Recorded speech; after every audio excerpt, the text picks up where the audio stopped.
Бајколент. Аудио бајки. Малото чадорче. Еден облачен ден, едно мало црвено чадорче стоеше покрај патеката и ги гледаше дождовните капки како паѓаат. Со љубопитен глас го праша дождот: "Зошто секогаш доаѓаш кога луѓето не те сакаат?" Дождот тивко се насмевна: "Не доаѓам за да им пречам. Доаѓам да ги напојам цвекињата, да ги наполнувам реките и да ја разладам земјата. Без мене природата не би можела да живее."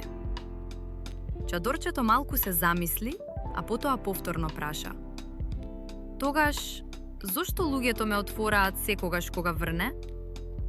Дождот нежно одговори: "Затоа што некои работи се добри за нас, но сепак ни треба малку заштита додека поминуваме низ нив." Чадорчето долго размислуваше. Потоа тивко прошепоти: "Значи, јас не сум тука за да го запрам дождот?" Дождот се насмеа уште пошироко: "Не, ти си тука за да им помогнеш на луѓето да продолжат да чекорат низ дождот." Во тој миг, покрај нив, помина едно девојче со жолт мантил. Го отвори малото чадорче и весело продолжи по својот пат, без страф од дождот. Чадорчето почувствува голема радост. Од тој ден, повеќе никогаш не посакуваше сончеви денови.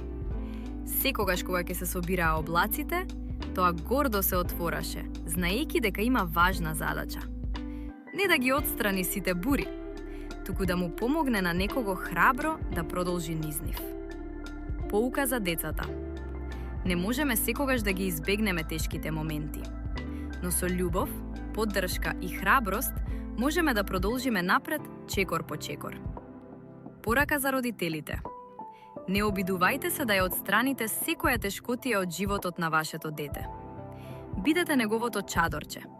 Не така што ќе ги запрете сите бури, туку така што ќе му дадете љубов, самодоверба, мудрост и сила да помине низ нив. Вистинската љубов не секогаш го запира дождот. Понекогаш токму таа ни помага да продолжиме да чекориме. Ако ти се допадна бајката, притисни лайк, шер и сабскрајб.